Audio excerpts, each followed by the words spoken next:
그러면 어떻게 그 하나님, 우리가 먹고 살았던 것, 안전하게 살았던 것이 내 능력이 아니라 하나님의 공급하셨고 은혜였다라는 것을 기억하고, 내가 우상들에게 현혹되어서 끊임없이 돈과 권력과 영예를 하나님 모시듯이 그렇게 하지 아니하고, 그 어떤 유혹 속에서도 그 하나님께 우리의 시선을 바로 하고 그분의 소리를 듣고 그분의 말씀에 귀 기울이고 실천하는 삶을 살 수 있을까?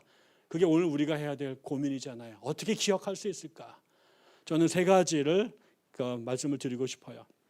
첫째는 말씀을 읽는 것입니다.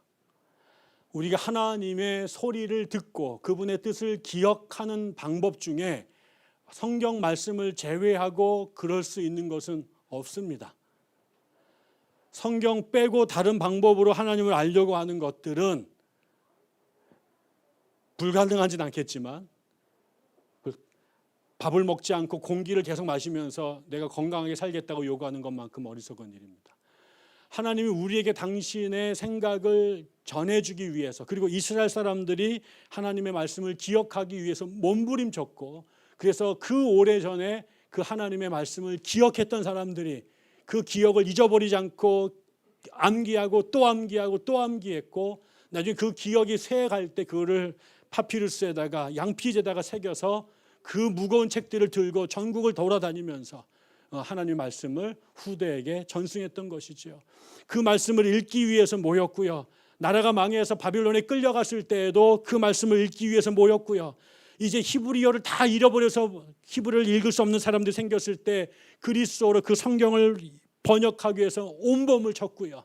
그 성경을 잃어버리지 않도록, 자기들은 비록 영어를 쓰고 조선말을 쓰는 사람들이 했지만 히브리 성경을 읽기 위해서 이 빵떡 모자를 쓰고 회당에 모여서 지금도 하나님 말씀을 기억하려고 몸부림친 사람들, 유대인들 안에 있습니다.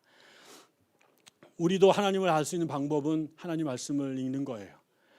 수도 없이 반복했지만 이 땅에 하나님의 나라가 오게 된 첫 줄은 만주와 일본에서 그 한글로 성경을 번역했던 선교사들과 한글의 성경 선생들과 그 성경을 전달해주는 성경 판매원들의 몸부림으로 이 땅에 말씀이 먼저 들어왔습니다.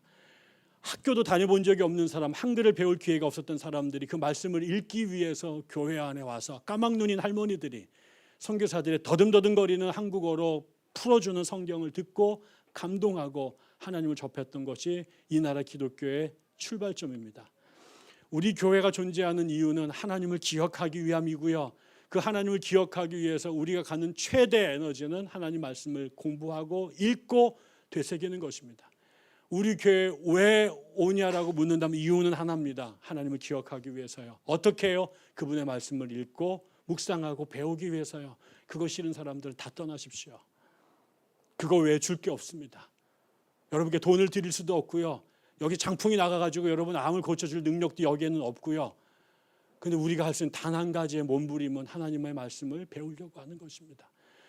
근데 여기 왔는데 성경을 안 읽는다, 성경에 관심이 없다, 성경의 무지한 거에 대해서 전혀 쪽팔려 하지 않는다, 몇 년 지났는데 성경에 대해서 여전히 가치 있고 신앙이 자라지 않는 것은 여러분 머리에다 전부 다 죄를 뿌리고 회개하셔야 됩니다.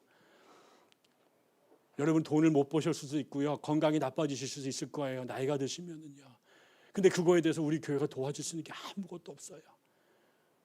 근데 우리가 도와줄 수 있는 건 하나예요.